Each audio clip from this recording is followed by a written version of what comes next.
Bem, então vamos iniciar aqui nossa aula.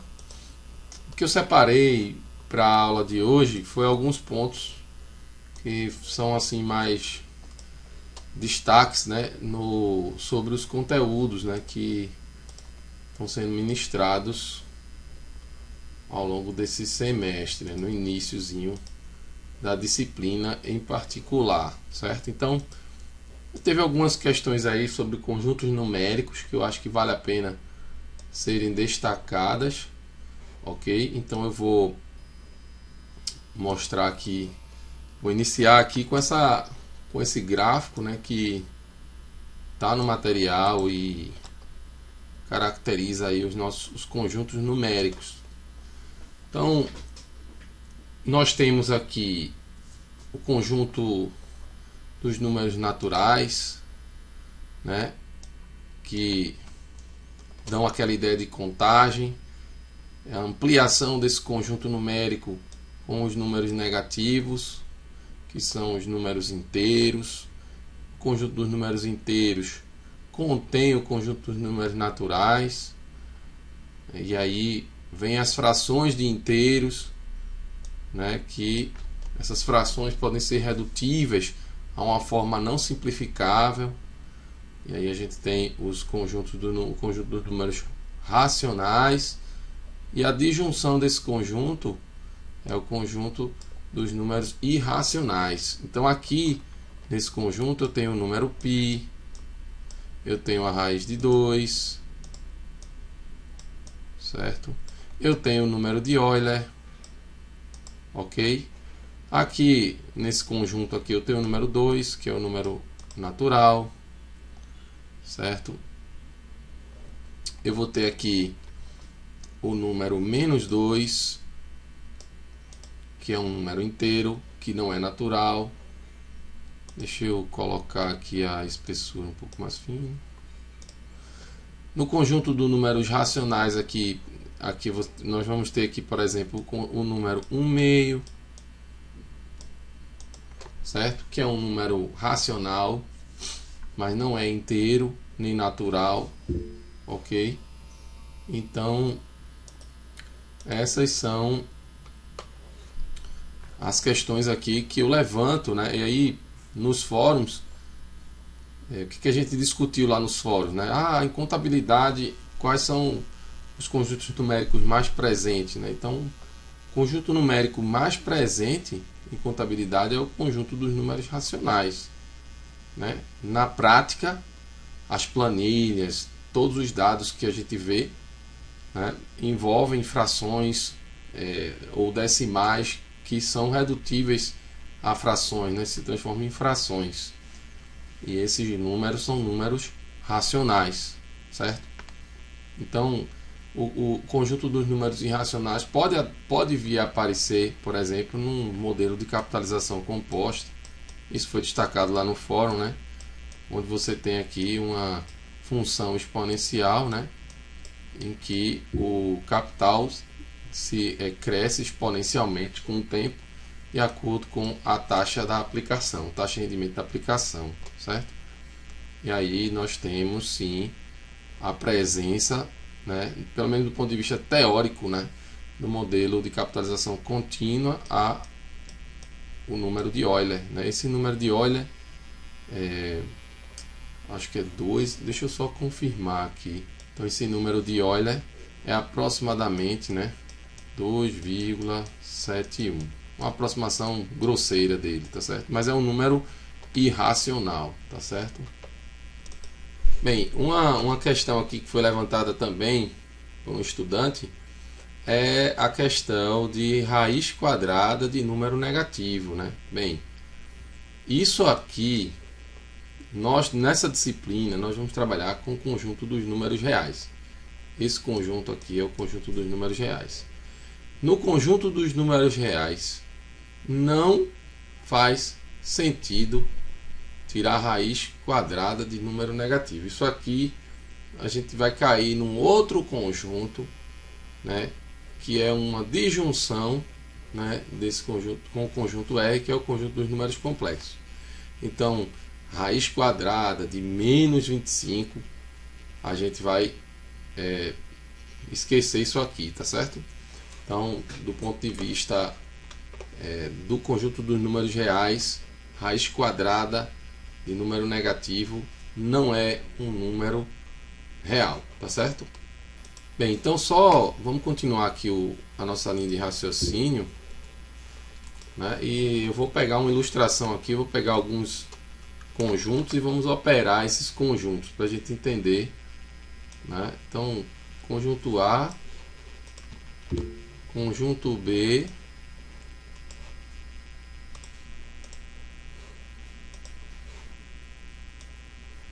conjunto A, conjunto B, conjunto C. Vou copiar aqui. Está aqui o conjunto C.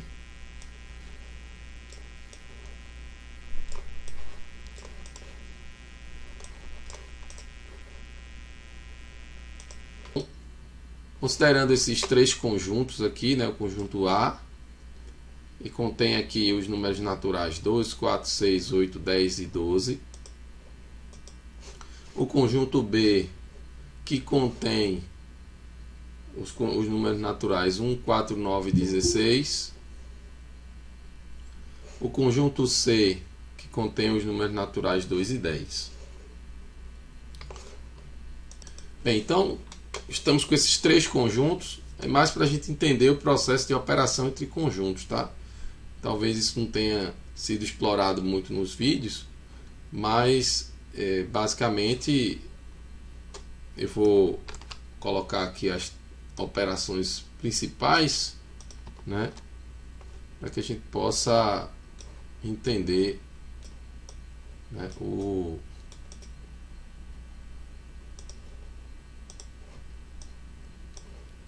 processo aí com a operação entre os conjuntos. Então olha lá, ó. A união B. Em A união B vão estar todos os elementos que estão em A ou estão em B. Então é você juntar todo mundo e colocar num conjunto só. Os elementos que se repetem não precisam se repetir, né? Então veja que o 1 está em A, o 2 está em, o 1 está em B, o 2 está em A. Então todos os elementos de A e todos os elementos de B vão compor o conjunto A união B. O conjunto B união C vai ser o conjunto composto de todos os elementos de A, né, ou B, ou C, na verdade. Então, vai juntar todos os elementos sem necessidade de repetição. O conjunto A inter B é o conjunto que contém os elementos de A e que pertencem a B, que são elementos também de B. Então nós vamos pegar aqui os elementos comuns. Então tem o 4, certo? Então só tem o elemento 4 em comum. Quando não houver elementos em comum nos conjuntos, então o conjunto aí, interseção, vai ser vazio, certo? Então só para a gente entender essas operações elementares, né? Também é importante a gente fazer uma menção aqui a algumas propriedades, né, desses conjuntos de números reais, tá? Então, aqui eu tenho, vamos supor que eu tenho dois números reais, na verdade três, né? A, B, C são números reais. Então, o meu universo aqui nessa disciplina é o conjunto, o universo mais amplo é o conjunto dos números reais, certo? Então, A, B, C são números reais. Então, se o A é menor do que o B, certo? Então, se eu adicionar uma constante C, um número C real também, a desigualdade fica preservada. Ou seja, operar as desigualdades, se eu operar de um lado, eu tenho que fazer o mesmo do outro. Então, adicionando C a ambos os lados, né, a desigualdade permanece e a gente consegue entender aí como que se procede na resolução de desigualdades, certo? Então, se eu tiver aqui um número A menor que o B e um C positivo, multiplicar o C não vai mudar a direção da desigualdade, certo? E se o C for negativo, isso altera o sinal, a direção dessa desigualdade, certo? Então vou pegar aqui só um exemplo, né, para a gente enxergar a ilustração, né? Vamos lá.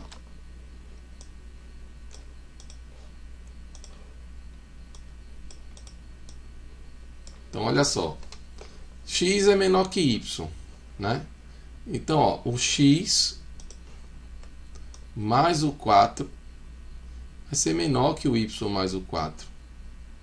Eu estou adicionando 4 a ambos os membros, a ambos os lados, na verdade. 3 é menor que 9.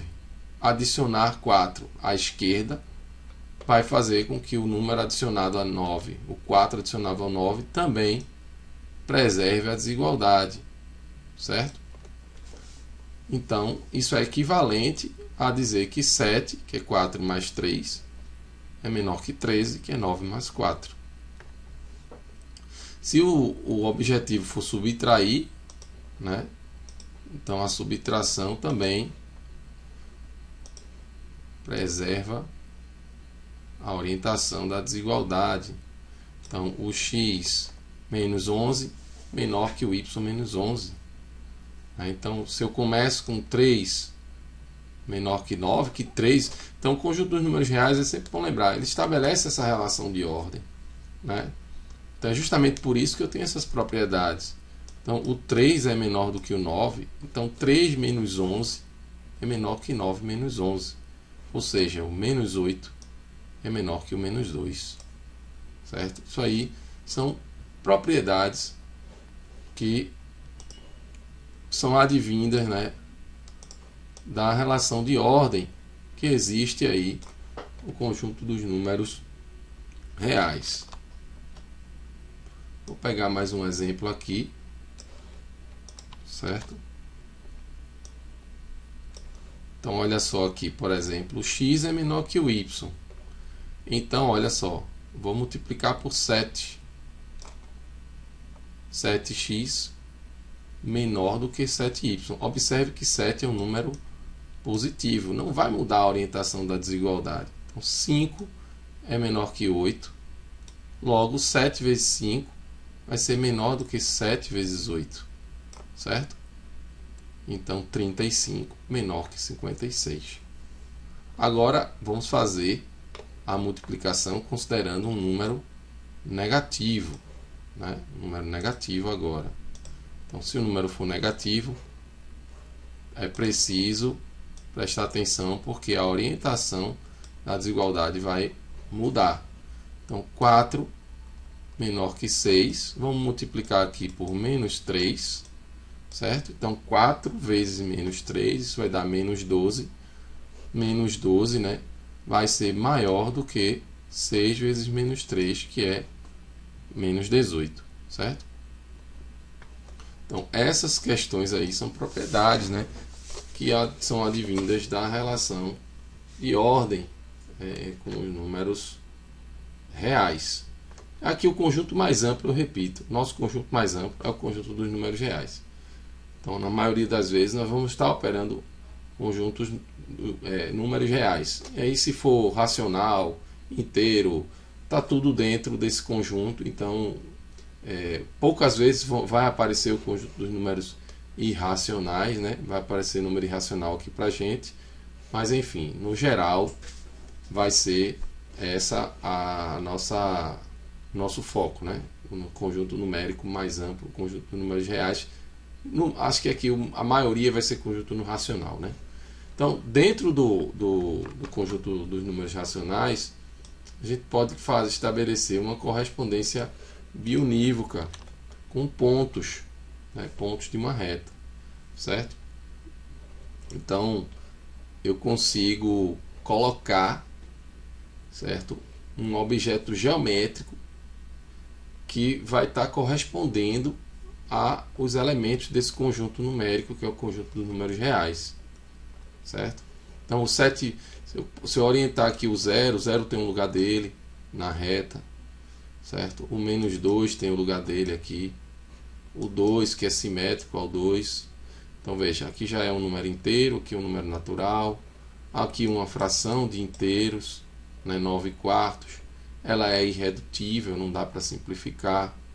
Um meio também está aqui, tem seu lugarzinho na reta. Então, conjunto dos números reais, ele está em correspondência biunívoca na reta, certo? Correspondência biunívoca na reta, tá certo? Deixa eu tirar isso aqui.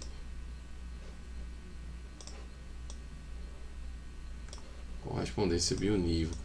O que é correspondência biunívoca? Então, para cada ponto da reta, eu tenho um número real e vice-versa, ok? Uma correspondência biunívoca na reta. E aí uma coisa também que eu acho interessante falar e que foi alvo até de comentários com os alunos também, é sobre a questão dos extremos, dos intervalos, né? Então eu vou fazer um resumão aqui rapidinho para não restar mais dúvidas. Se tiver algum erro no material aí, é só corrigir, certo? Eu já coloquei essa observação no fórum, ok? Então vamos fazer só essa observação aqui também, ó. Então, olha lá. Dentro da reta numérica, temos os intervalos abertos, com os extremos não pertencentes ao intervalo. Veja na notação do conjunto que o A não pertence, nem o B pertence a esse intervalo.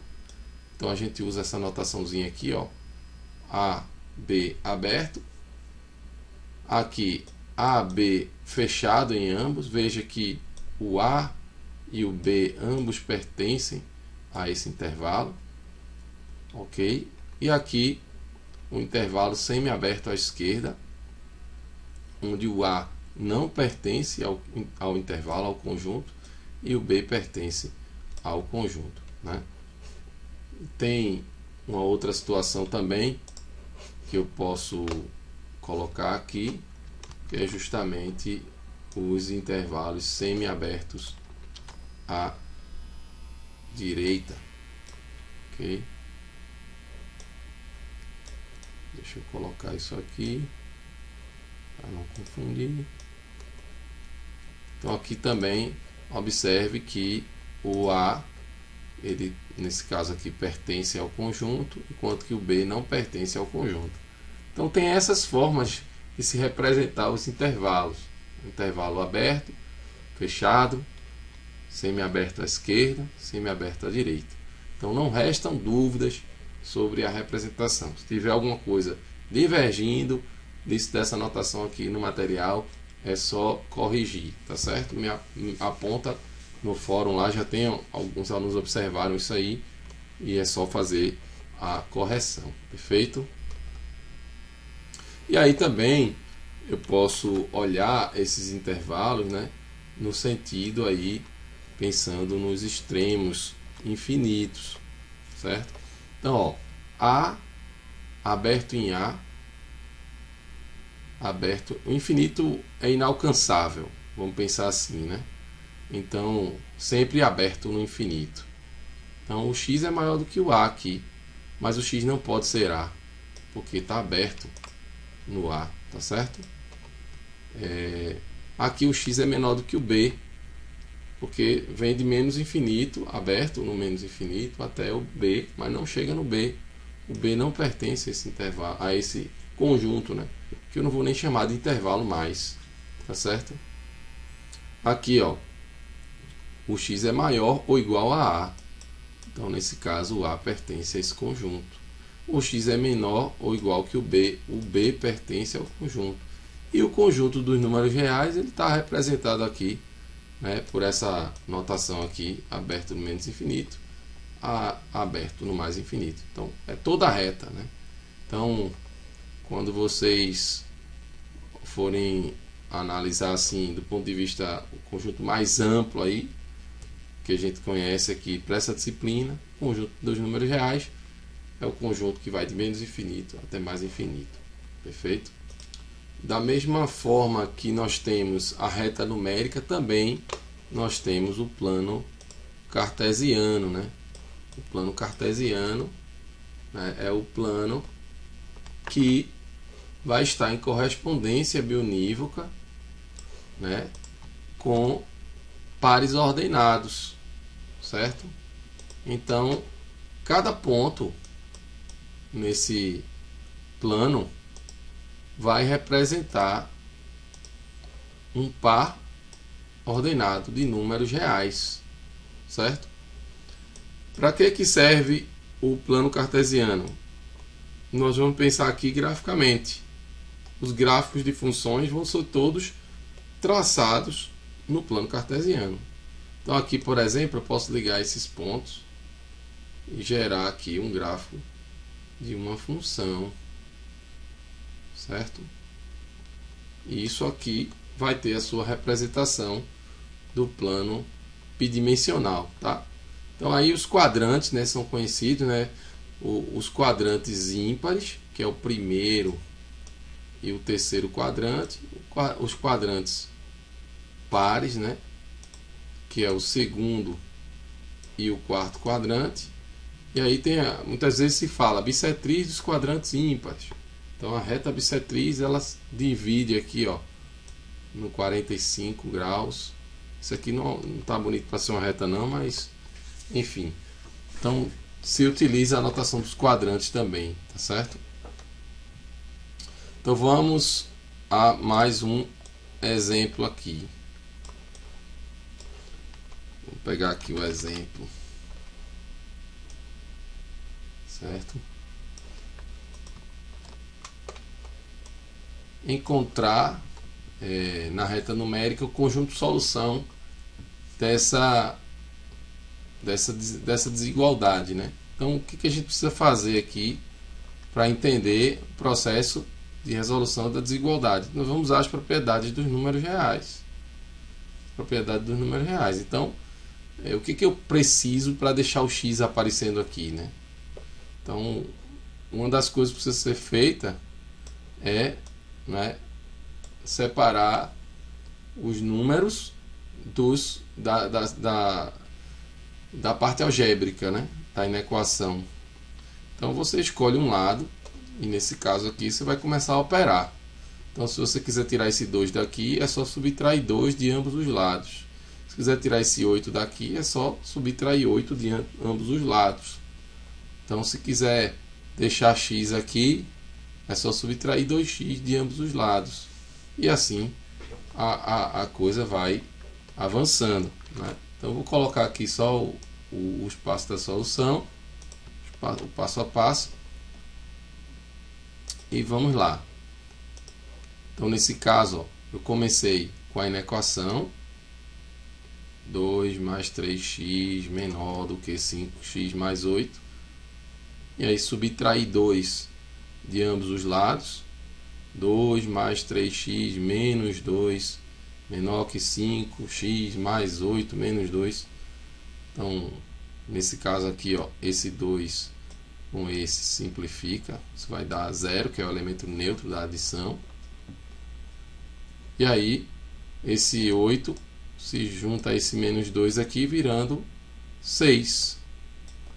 O outro lado vai ficar 3x. Então, 3x menor que 5x mais 6. E aí agora o que eu tenho que fazer? Né? Subtrair. Eu posso aqui fazer um passo aqui. Eu posso subtrair 3x de ambos os lados. E aí vou ficar com 0, né? Menor aí 5x menos 3x, isso vai dar 2x, né? Mais 6. Aí aqui eu posso agora também, né, subtrair 6 de ambos os membros, né? E aí eu vou ter menos 6 menor que 2x. Certo? Tá certo aqui, deixa eu ver. O que vai ser feito a partir de agora é a gente simplificar, né? vai multiplicar aqui ou dividir, né, por menos 6, né, certo? Ou dividir tudo por 2. Então, dividindo por 2, menos 3 menor que x, certo? Aí, se menos 3 é menor do que x, o x é maior que o menos 3. X é maior do que o menos 3. É o mais usual essa representação aqui. Então, esse conjunto, né? Esse conjunto aqui do x maior que o menos 3, ele tem uma representação.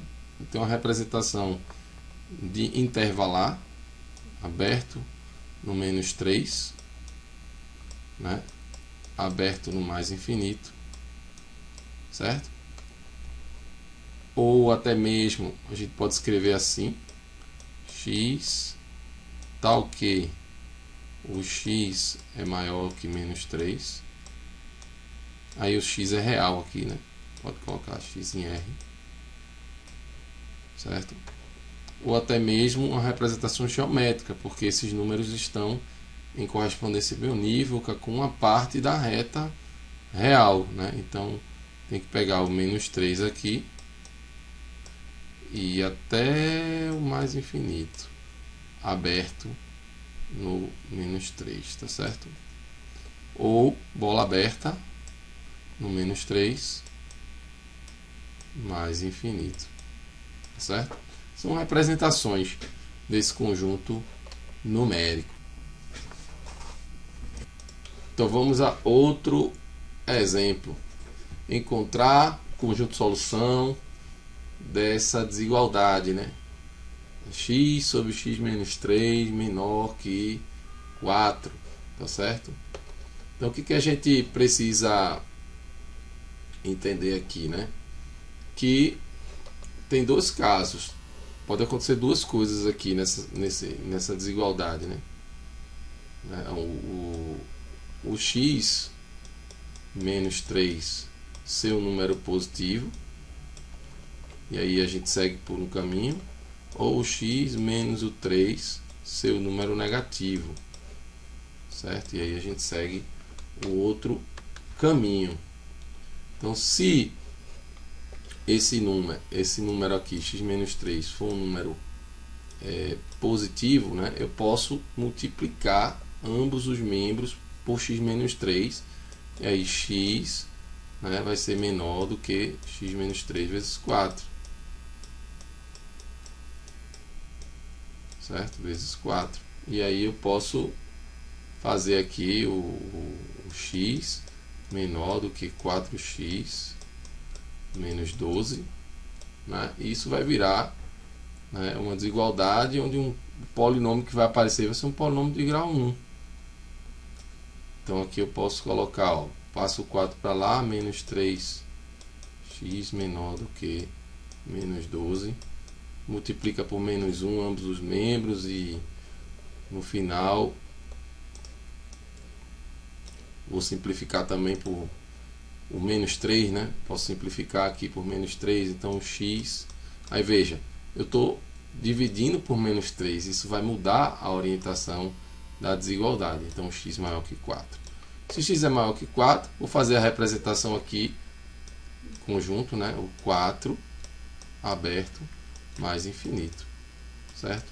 Se for pensar no conjunto, bola aberta no 4 mais infinito, certo? A representação aqui geométrica. O outro lado, e aí você bem rapidinho, né?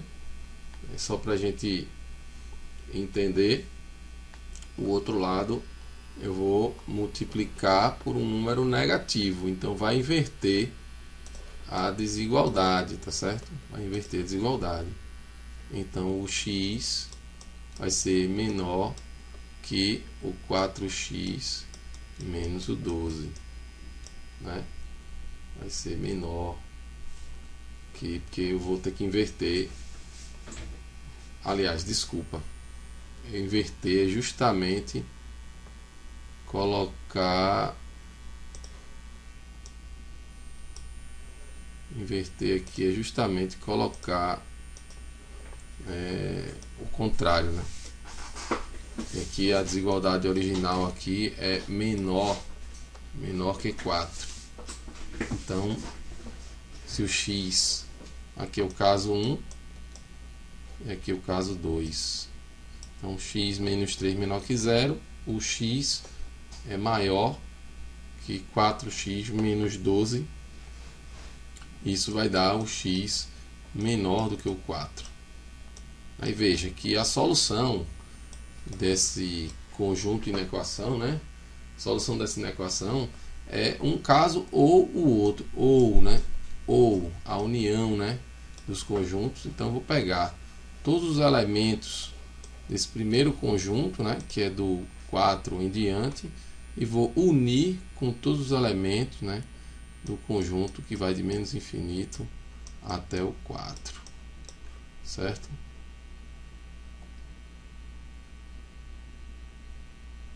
Ok. E aqui eu vou pegar só a representação aqui no 4, né? Pera aí, deixa eu só ver uma coisa aqui.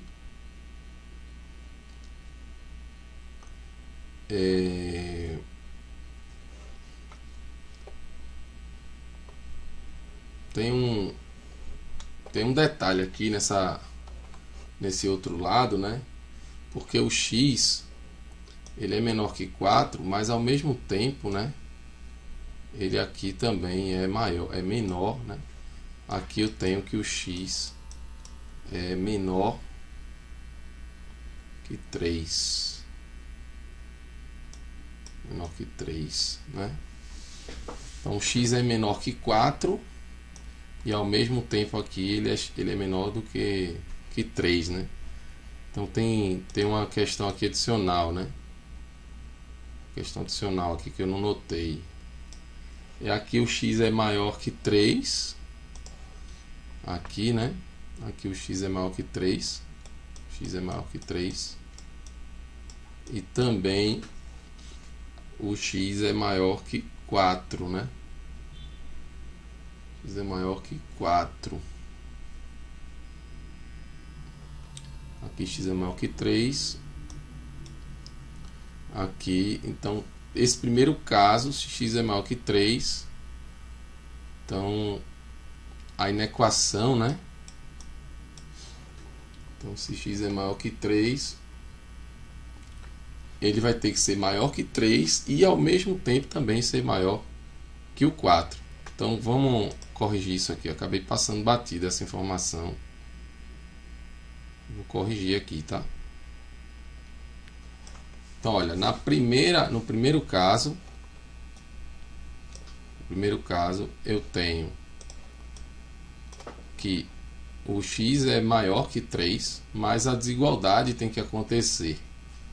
Logo, se a desigualdade acontecer, o x tem que ser maior que 4. Porém, o x tem que ser também maior que 3.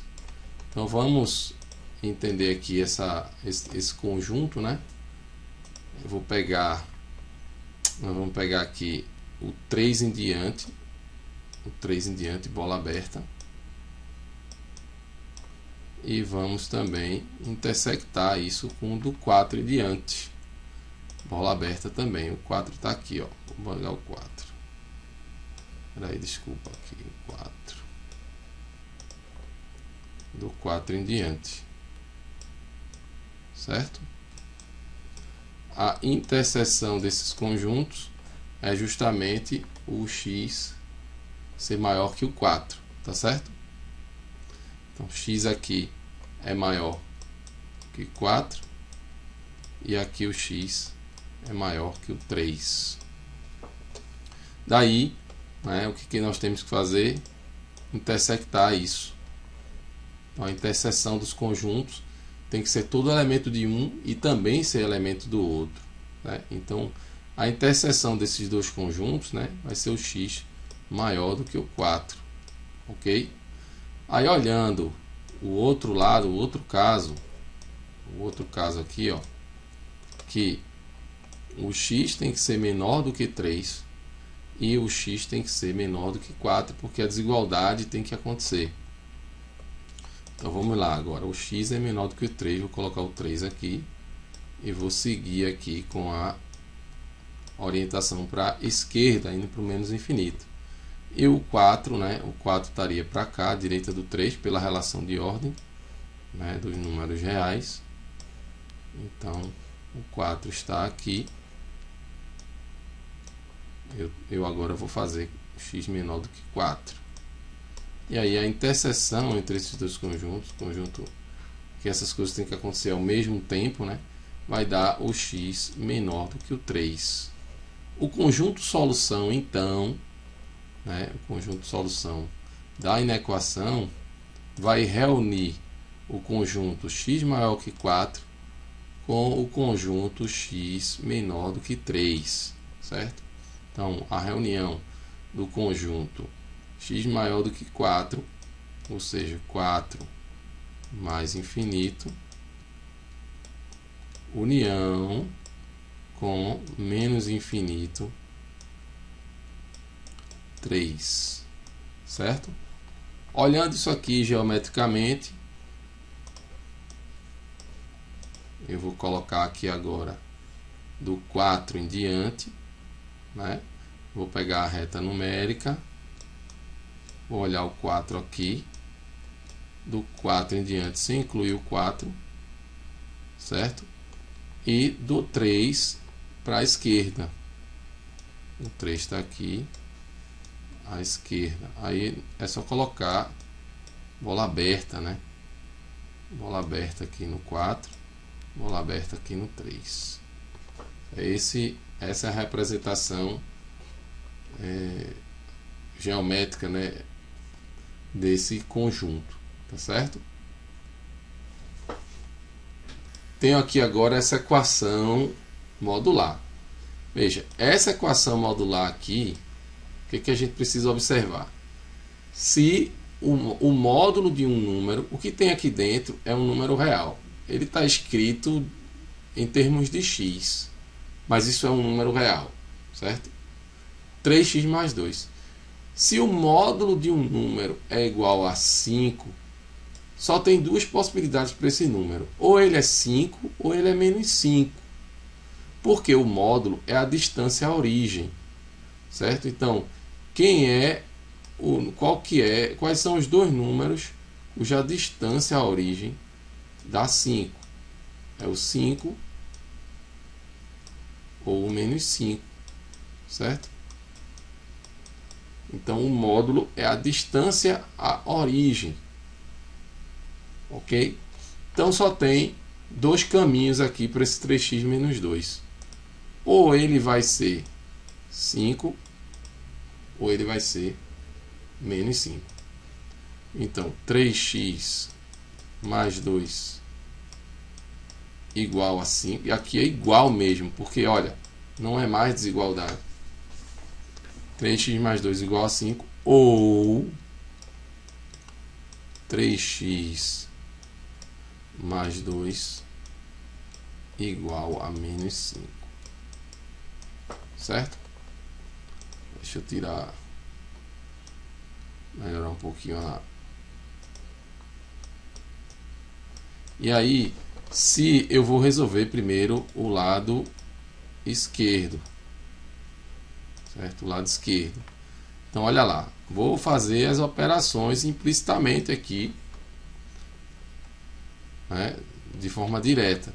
Ó, 3x fica, o 2 vai para lá, né? Então eu estou subtraindo 2 de ambos os lados, né? Então vai ficar 3x igual a 5 menos 2, que é 3. E agora eu vou dividir ambos os lados por 3. Porque se isso são números e eles são iguais, o que eu operar de um lado, eu vou ter que fazer do outro lado também. Certo? Então, aqui agora, ó, se o x está sendo dividido por 3, o 3x, sobra x. E x igual a 1. Tá certo? X é igual a 1. Ou, né? Aí agora, resolvendo o outro lado, né? Eu vou ter aqui 3x igual a 3. Ops. Aqui, ó, menos 5, menos 2, menos 7. Desculpa. Aí agora o que eu tenho que fazer? Dividir por 3 ambos os lados. Então x tem que ser igual a menos 7 terços. Menos 7 terços. Certo? Então, ou o x é 1, ou o x é menos 7 terços. Quais são os dois valores de x que, se trocados aqui, ó, se substituídos aqui, vão resultar em um valor absoluto igual a 5. Nessa expressão 3x mais 2. É quando o x é 1 ou o x é menos 7 terços. Então, como é que seria a formulação aqui em conjuntos dessa solução? Conjunto de solução igual a, olha lá, x pertencente aos reais, tá ok. Ou o x é 1 ou o x é menos 7 terços. Ou escreve assim, ou coloca assim, ó, 1 menos 7 terços na notação de conjuntos, certo? Isso aqui também é o conjunto S. Perfeito? Essas coisas são iguais, estou colocando igualdade, S igual a isca, igual a isca, igual a S. Tudo isso aqui é S, é o conjunto de solução. Vamos pegar mais um exemplo aqui, né? Então, ache todos os valores de x para os quais isso aqui é um valor real.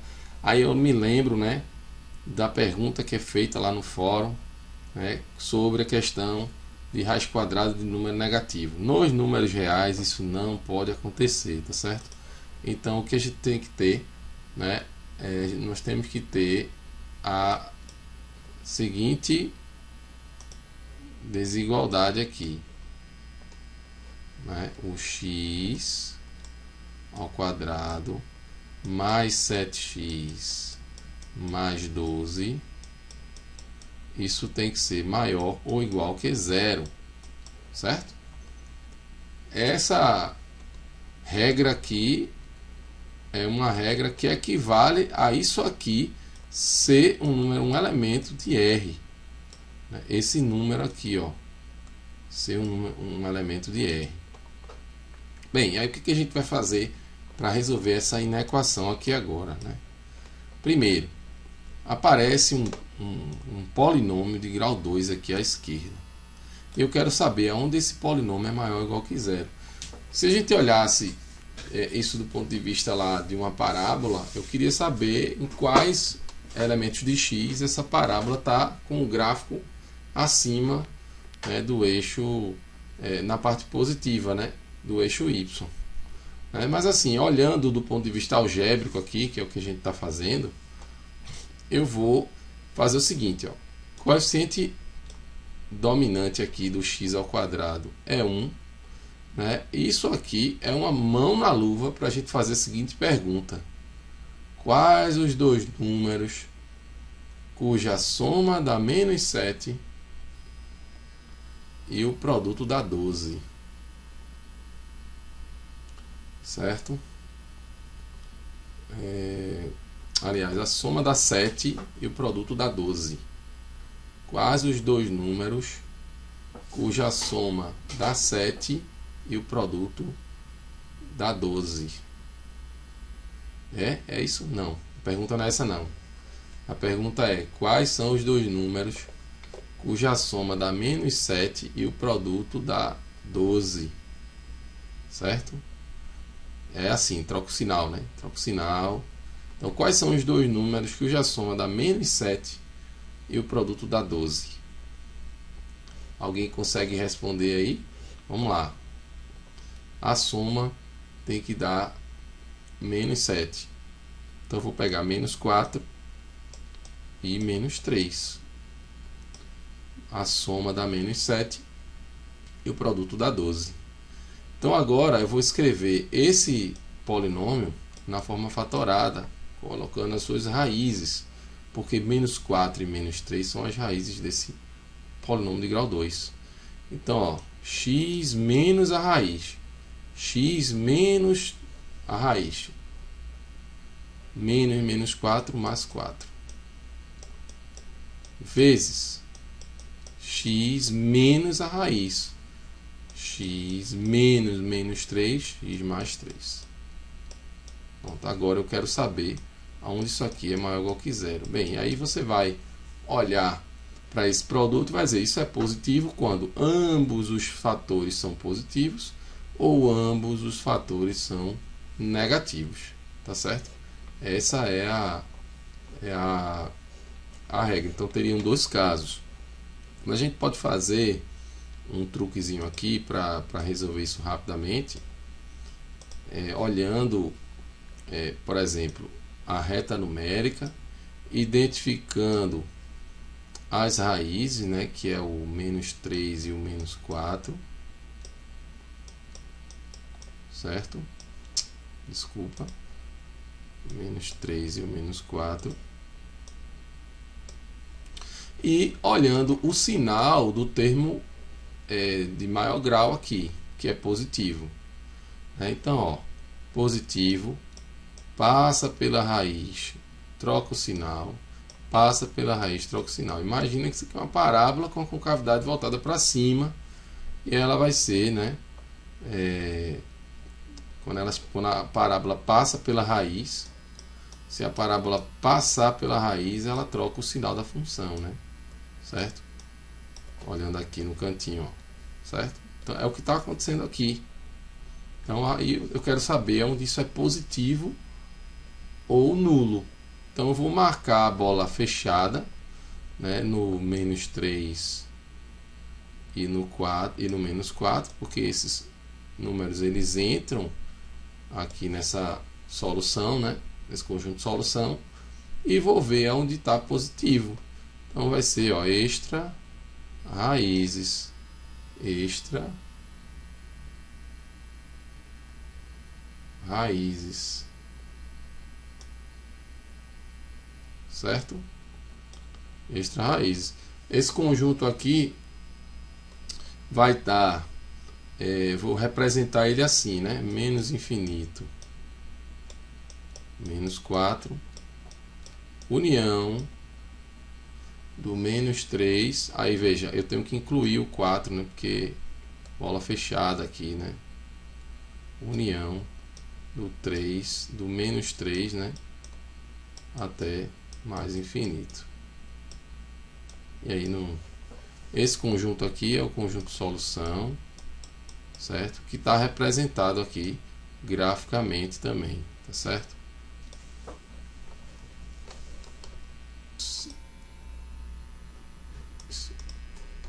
Bem, então como a gente viu aí essa discussão sobre conjuntos numéricos, agora a gente precisa usar esses conjuntos para construir uma das coisas assim. Na verdade, tudo na matemática tem uma base em funções. Tudo na matemática é orquestrado com funções e isso é um conceito muito importante, né? Então, primeiro a gente precisa entender, né, que uma função ela converte números de um conjunto em números de outro conjunto, certo? Só que tem algumas regrinhas, tem algumas coisas que não podem acontecer no caso de ser uma função. Então olha aqui o exemplo, né, à esquerda, e veja que na função, né, todos os elementos desse conjunto x aqui, que eu estou chamando isso aqui de conjunto de partida, certo? Conjunto partida. Esse conjunto partida, né, não pode sobrar elemento aqui, ou seja, todo mundo desse conjunto vai ter uma transformação através da função. Essa função f aqui, que na verdade não é uma função, é uma relação binária, que eu não vou nem chamar de f para não confundir como função. É uma relação binária aqui que converte números de x em valores de x em valores de y. Então veja que nesse caso aqui é uma função, desculpa, acabei confundindo, que não é a função do lado direito. Então aqui é uma função. Então vamos colocar aqui uma função. Então, F é a regra que transforma elementos de X, né, em elementos de Y. Então, aqui o X, um elemento aqui de X, está sendo convertido num elemento aqui de Y.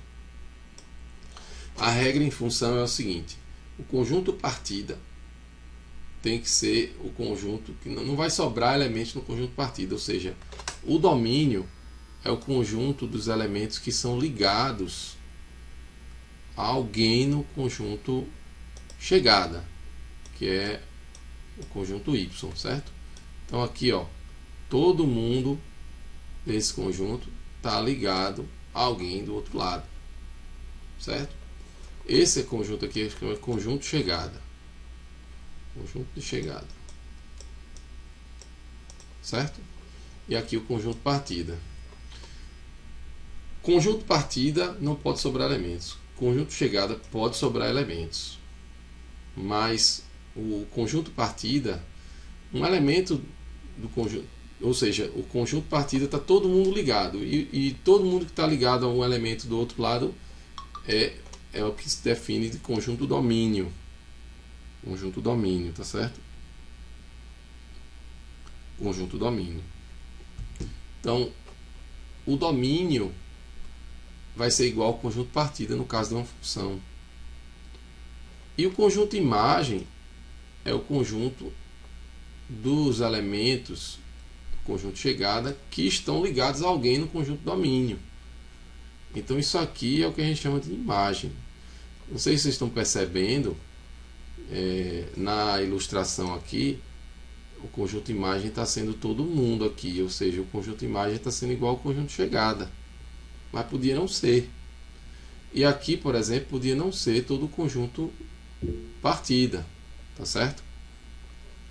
Então, mas aqui, de certa forma, a ilustração é que todos os elementos de X aqui estão sendo transformados em alguém de Y.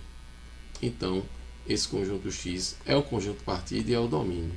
E todos os elementos do conjunto chegada estão relacionados a alguém no conjunto domínio. Isso quer dizer que o conjunto domínio é o conjunto partida e o conjunto imagem é o conjunto chegada. Isso são duas coisas que precisa ter para ser função, né? O conjunto domínio tem que ser igual ao conjunto partida. E o conjunto domínio não pode ter, certo, um elemento com duas imagens. Então veja que cada elemento aqui tem uma imagem única. Então esse cara está ligado a esse. Esse aqui vai estar ligado a esse. Esse terceiro elemento aqui está ligado a esse. Observe que tem um outro elemento que está ligado à mesma imagem. Isso não é um problema. O problema é se esse elemento tivesse uma outra imagem aqui, por exemplo. Aí isso é um problema que não transforma a relação binária numa função. Tá certo? Isso não pode acontecer. No caso aqui do lado direito, vamos olhar para o lado direito. Veja o que é que acontece aqui, né? É justamente essa divergência de flechas aqui, que é o que a gente chama de divergência de flechas. Veja que aqui, ó, esse elemento ele está tendo essa imagem e essa imagem, certo? Então, nesse caso, isso aqui não é uma relação binária que é função, tá certo? Então, nesse caso, não é função. Então, a questão do conjunto partida, conjunto chegada,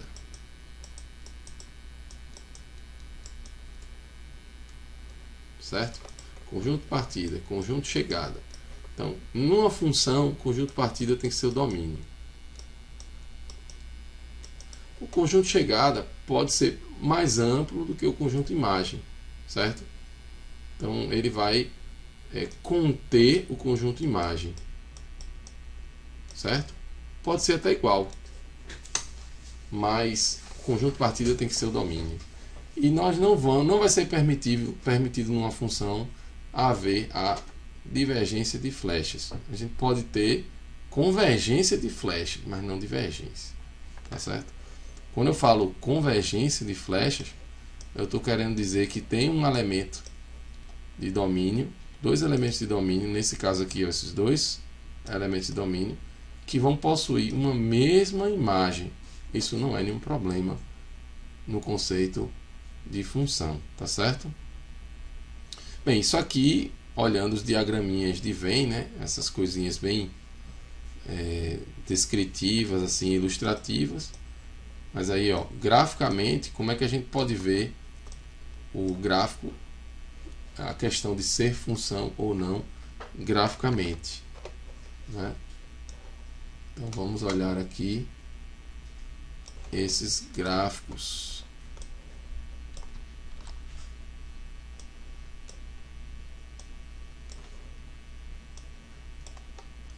Ó, qual é a situação em que não é função? E aí você vai olhar se, né, basicamente você tem aqui o conjunto domínio, né, aqui a função está amplamente definida no conjunto dos números reais, né, e veja que cada elemento do domínio tem uma única imagem, certo? Ou seja, se você traçar retas verticais, não vai ter essa situação aqui, ó, com duas imagens. Essa situação aqui, ó, com duas imagens. Aqui não tem problema, ó. Você pode ter dois elementos distintos de domínio, até mais, ó, com a mesma imagem. Isso aqui é o sinal de que essa função ela não é, vamos dizer assim, sobrejetiva, né? Ela não é sobrejetiva, mas ela é uma função, tá certo? Porque cada elemento de domínio, uma imagem única. Ok? Nesse caso aqui estaria acontecendo a famosa, a conhecida divergência de flechas, tá certo? Divergência de flechas. Ou seja, teria um elemento de domínio com 4 imagens aqui e um elemento de domínio com 2 imagens, tá certo? Essa é a visão gráfica aqui de ser função e não ser função. Bem, então, uma vez que a gente viu o conceito aqui de função em termos de associação de um conjunto a outro, agora a gente pode definir aí operações com funções reais. E nesse caso aqui as funções que nós temos aqui são funções reais, porque elas assumem valores no conjunto dos números reais e transformam esses valores em números reais também, certo? Então a função f aqui, por exemplo,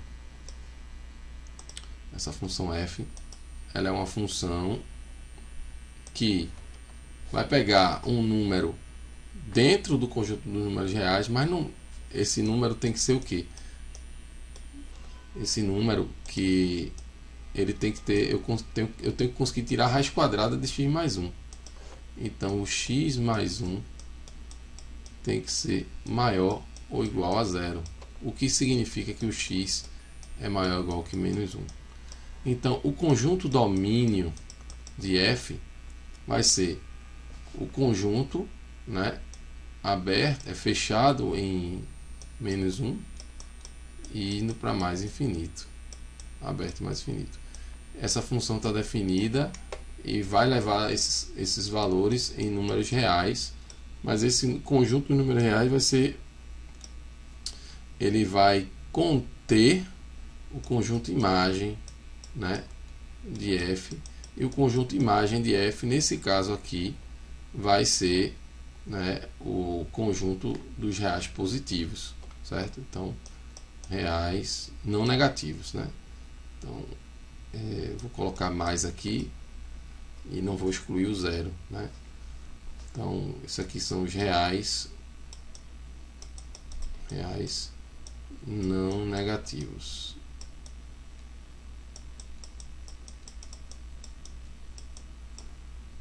Reais não negativos. Aí vamos lá. Quando eu faço operações entre funções, aí vamos pegar aqui, por exemplo, a soma. Então, eu vou somar as regras de formação, né? Então, somei as regras de formação. O que acontece, né, com o domínio, né, dessa função soma? Então, o domínio da f é de menos 1 até infinito. O domínio da g, aí veja aqui na g, o x menos 4 tem que ser maior ou igual que zero, o que significa dizer que o x tem que ser maior ou igual que o 4, ou seja, do 4 em diante. Então, o domínio de f é menos 1 a infinito, o domínio de g é de 4 a infinito. Então, nessas funções de a, que é a soma, a diferença e o produto, elas vão gerar um domínio, né, em que você vai estar trabalhando com a interseção desses conjuntos, né, porque tem que ser ao mesmo tempo, né? Ou seja, se eu somar o f com a f com a g, então eu vou ter que ter ao mesmo tempo o x maior ou igual que menos 1 e o x maior ou igual que 4. E isso resolve-se quando o x é maior ou igual que 4, porque a interseção desses conjuntos vai ser essa, né? Então, nas funções a, b e c, o domínio dessas funções vai ser o conjunto fechado em 4, aberto em mais infinito. No caso do quociente, né, é preciso que o x seja diferente de 4. Por quê? Porque, olha só, o denominador, né, a divisão de números reais, ela não se desenha quando o denominador é zero. Aí vocês podem perguntar, por que não se pode dividir por zero? Porque a resposta mais simples, nua e crua, para isso é o seguinte: se você dividir por zero, você ferra toda a álgebra. Então, nada das propriedades de álgebra vão acontecer. Então, no conjunto de números reais, divisão por zero proibida, certo? Quando a gente pensa em limites, a gente não está dividindo por zero. A gente está assintoticamente, aproximadamente, um denominador zero. Aproximadamente, mas não é igual a zero, certo? Então, nesse caso aqui, é preciso que o x seja diferente de 4. Então, na interseção dos domínios, também tem que constar a questão do x ser diferente de 4. Logo, né, o domínio, né, no caso da letra D, é do 4 em diante. O x maior que 4. Certo? Então, eu consigo definir, operação entre funções. Operação entre funções. Ok? Ficar atento a isso aí também. Então, nessa questão aqui de funções, vale a pena a gente falar sobre funções pares, né? E aqui, por exemplo, o exemplo de uma função par. Funções pares, elas têm o gráfico simétrico em relação ao eixo y. Ou seja, se eu fizer uma rotação aqui, né, no eixo y, essas partes desses gráficos vão coincidir um com o outro. Ou seja, o elemento x aqui e o elemento menos x, ou seja, os elementos simétricos, x e menos x, tem a mesma imagem. Ou seja, o f de x é igual ao f de menos x. Ok? Isso aqui é uma função par. Função quadrática. Função quadrática é uma função par. Ok? Vamos em frente. E aí temos também um exemplo aqui de uma função ímpar. Função ímpar. O gráfico de uma função ímpar é simétrico em relação à origem. Ou seja, se eu rotacionar esse gráfico em torno da origem, né, esses gráficos vão, essas partes, o gráfico vai coincidir. Então esse ponto vai bater nesse, né? Essa parte da seta vai bater nessa aqui e assim por diante, se a gente fizer uma rotação na origem. Funções ímpares, né, fazem com que, por exemplo, um x aqui e esse x aqui simétrico tenham imagens também simétricas, tá ok? Ou seja, o g de x é menos o g de menos x. Função ímpar. Exemplo de função ímpar, ó, monômiozinho de grau 3, x ao cubo, uma função ímpar. Também é importante a gente destacar aqui as funções polinomiais. As funções polinomiais. Olha lá. Função polinomial, né? Uma função cuja regra de formação é um polinômio. E aí o grau dessa função é o grau do polinômio. Nesse caso aqui, um polinômio de grau n, certo? E aí, um exemplo aqui de uma função polinomial, ó, uma função cujo polinômio é um grau 5, uma função polinomial de grau 5. Então essas funções polinomiais vão nos perseguir bastante aí ao longo do curso, pois dá para fazer muita coisa com polinômios, tá?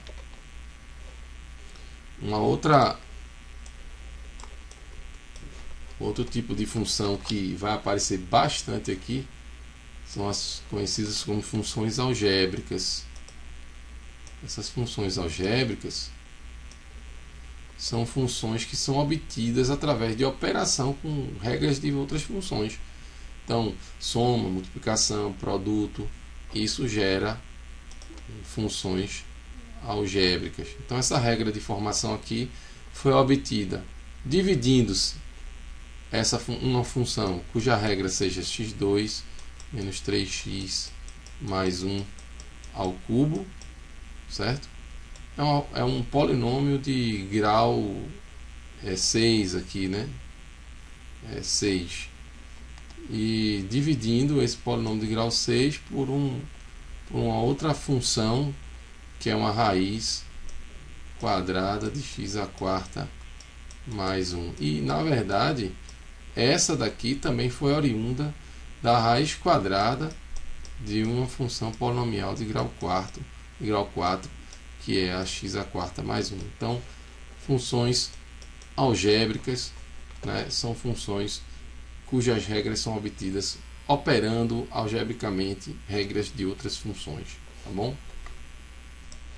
Funções limitadas.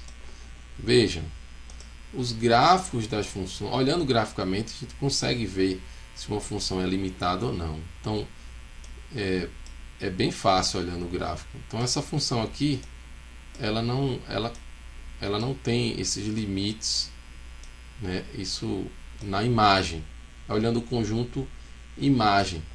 Então, se você pegar aqui um elemento x aqui desse domínio, né?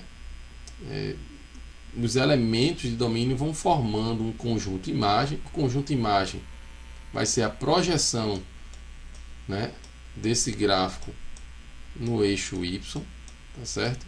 Então veja que aqui esse conjunto imagem cresce indefinidamente para o lado positivo. Tem um limite aqui, né, que é uma região onde dá-se um espaço, né, ou seja, não tem nenhum preenchimento, mas superiormente esse conjunto é ilimitado. Inferiormente também, porque aqui embaixo também os conjuntos, né, o conjunto vai decrescendo indefinidamente, né? Então tem-se essa ausência de limites. Ao contrário aqui, ó, que eu tenho claramente uma fronteira no conjunto imagem, veja aqui que o conjunto imagem está todo acima desse referencial, certo? E aqui o gráfico cresce indefinidamente, mas é um conjunto limitado inferiormente. Então, limitado inferiormente e limitado superior, aliás, limitado inferiormente e não ilimitado superiormente. O terceiro caso, né, eu tenho um conjunto aqui, né, cuja imagem, uma função cuja imagem, ó, tem um limite superior, mas aqui, ó, decresce indefinidamente. Então, eu tenho um conjunto aqui que é uma função associada a um conjunto imagem que é limitado superiormente e ilimitado inferiormente. E o último caso é quando tem limites tanto superior como inferior. Então, nesse caso aqui, ó, eu tenho, né, um limite superior e tenho um limite inferior nesse conjunto imagem, né? Conjunto imagem aqui, o valor do conjunto imagem está variando aqui, ó, nesse intervalo, tá certo? Então, com base nesse conceito de limite superior e inferior, a gente consegue também entender a questão dos máximos e mínimos, né? Porque uma função ela pode ter máximos e mínimos locais e globais, tá certo? Local e global. Então essa função aqui, cujo gráfico está desenhado aqui, veja, ela tem esse, ela, vamos dizer assim, decresce indefinidamente aqui, chega aqui, ó, ela vem do menos infinito, faz um máximo local aqui, faz um mínimo local aqui, bate um máximo global aqui, tá certo? E encerra aqui. Se ela fosse indefinida aqui também, né, eu poderia ter um gráfico assim também. Nesse caso, nós temos aqui, ó, o elemento que maximiza a função globalmente e a imagem desse elemento aqui, certo? O elemento de domínio que minimiza localmente, porque não é global, a função e a sua imagem, certo? Aqui um elemento de domínio que maximiza localmente a função e a sua respectiva imagem. Ok? E aí nós podemos também falar sobre funções inversas. A definição de função inversa, né? F e G são inversas entre si se a composição de F, né, com G gerar a identidade. Ok? Essa é a definição de função inversa. Quando isso aqui acontece, eu digo que G é menos f de x ou f menos 1, certo? E vice-versa, f é g menos 1 e assim são coisas equivalentes. E no conteúdo aí que eu postei para vocês, tem duas funções aí que são inversas entre si. É a função exponencial e a função logarítmica, certo? E aí eu vou mostrar aqui a vocês graficamente. Isso está no material também, como essas funções sendo inversas entre si, como que se comporta graficamente os seus respectivos gráficos, né? Então, veja, a função exponencial é essa aqui que está, né, com uma base, nesse caso, uma base maior que 1, porque ela é crescente, e a função logarítmica, que é a inversa dela, vai preservar a base, né? Vai preservar a mesma base, base B, mas os seus gráficos são simétricos em relação a essa reta aqui, que, como eu disse aí, a questão dos quadrantes é a reta bissetriz dos quadrantes ímpares, tá certo? Então estou denotando aqui o mesmo ângulo, que é um ângulo de 45 graus. Então a função exponencial e a logarítmica são funções inversas entre si. Ou seja, se y é o log de x na base b, e aí tem uma questão aqui que é interessante. No material de vocês, o log natural ele usa o ln. Pode acontecer que na prova eu vou ter que especificar qual é a base, né? Eu não uso essa notação ln, eu simplesmente especifico aqui a base, né? Log na base e, tá certo? Então essas coisas vão ser equivalentes. Isso acontece muito em livro do ensino médio, usar a base natural discriminada da base decimal, né? No ensino superior a gente usa a base E como sendo a principal, e a base 10 fica indicada pela base, né? Então isso acontece aí nos livros de ensino médio e não acontece nos livros de ensino superior, tá? Como esse livro é um livro de pré-cálculo, então ele acaba puxando algumas coisas do ensino médio, daí ele usa essa notação ln. Então veja, se eu passar uma exponencial no x aqui, vou aplicar agora o log da exponencial, que nesse caso vai ter base b, né? Tem que ter a mesma base, então é o log na base b, da exponencial. Rapaz, confusão, peraí. O log de b elevado a x. Aí, usando as propriedades do log, né? Isso aqui vai dar x. Isso aqui vai dar x. Ok? Então, o log na base b de b elevado a x é x. b elevado ao log de x na base b também vai ser x. Ou seja, a função log e a sua correspondente exponencial são funções inversas entre si, ok? Então eu posso escrever isso aqui, ó. Posso escrever isso aqui. Deixa eu colocar aqui. O log da exponencial é x. Aqui escrevendo na base E agora, tá?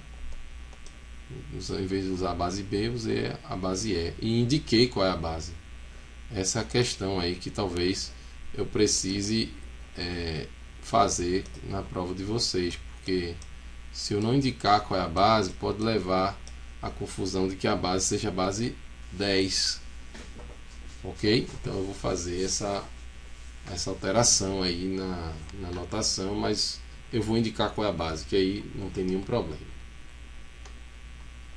Então tem algumas questões sobre propriedades de logaritmo exponencial que eu acho que vocês podem dar uma olhada lá no material, mas o que eu queria mostrar aqui são esses exemplos gráficos com as funções exponenciais e isso está também no material, mas aqui de forma bem resumida, o que é que acontece graficamente quando nós mexemos aí com os elementos de domínio, no caso de funções exponenciais. Então, o primeiro exemplo é uma exponencial de base 2, de x menos 1. Então, a exponencial de base 2, x menos 1, ela é obtida da exponencial principal, que seria o 2 elevado a x, fazendo um deslocamento à direita. Aí veja que o sinal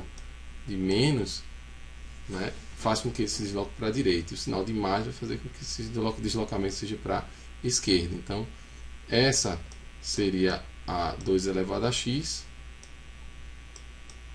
e deslocando ela, a gente contempla o caso da g de x, certo? G de x. O segundo caso é quando troca o sinal. Quando troca o sinal, aí a gente vai fazer a mudança aí do x pelo menos x. Então isso é equivalente a fazer uma rotação no eixo y, eixo OY. E aí o gráfico fica rotacionado, né?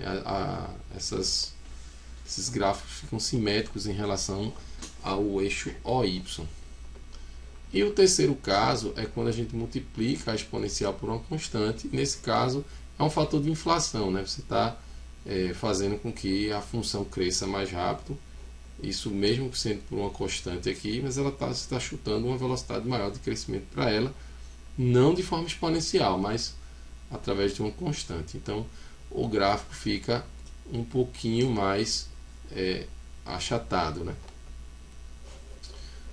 Então é se ligar nisso aqui. Tem o exemplo aqui da logarítmica, né? Que também vai seguir o mesmo padrão da exponencial. Ok? Então, adicionar 2 vai deslocar para a esquerda 2 unidades, certo?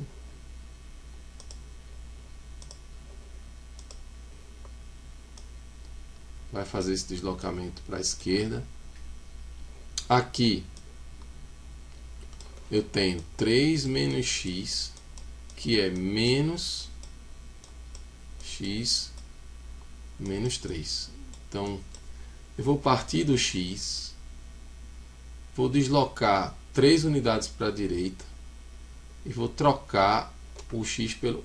vou fazer uma rotação no eixo x igual a 3, certo? Então, esse eixo aqui, ó, vai gerar essa simetria quando o x aqui é 3, né? Que eu estou fazendo, eu saio do zero aqui, dou um deslocamento à direita de 3, né? E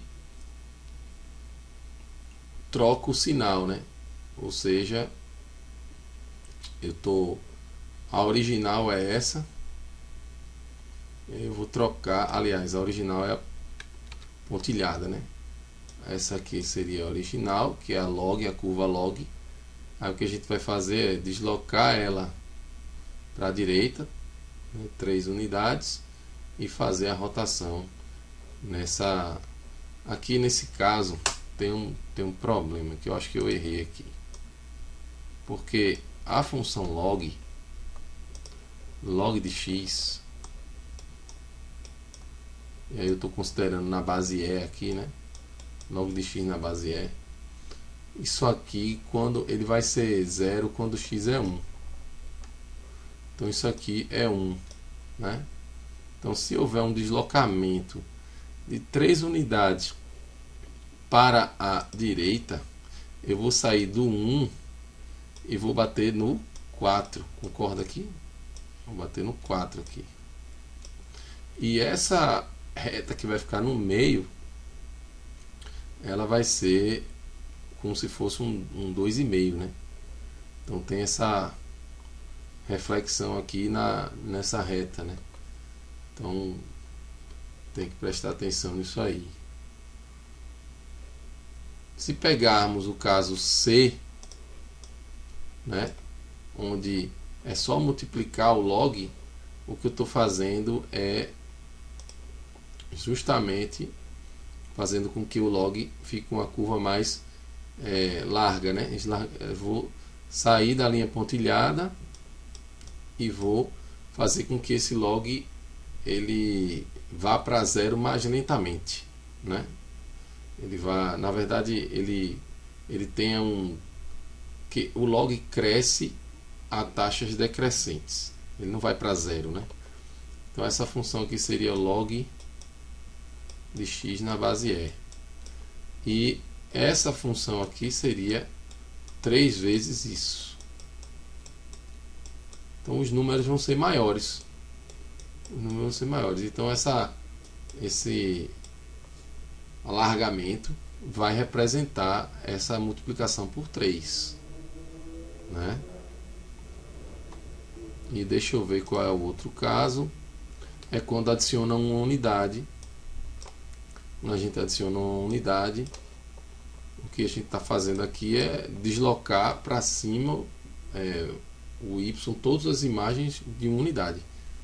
Então, as diferenças de imagem entre esse gráfico pontilhado e o gráfico sem ser pontilhado, o gráfico cheio, é de uma unidade, né? Então, se eu pegar um ponto aqui e o mesmo ponto equivalente aqui, né, essas quantidades vão estar diferenciadas de uma unidade, certo? Então é basicamente isso, só que aqui não fica tão fácil de visualizar, porque isso é um gráfico que está cortado, né? E de certa forma é isso que está acontecendo, mas a gente não precisa ser tão milimétrico nessas coisas, tá? Então essas questões aqui sobre os gráficos são interessantes, né? E eu coloquei aqui mais as funções exponencial e logarítmica, porque não tem muito comentário sobre elas nos vídeos, e fiquem atentos que tem coisa lá nos vídeos sobre funções quadráticas, funções polinomiais e outras coisas mais.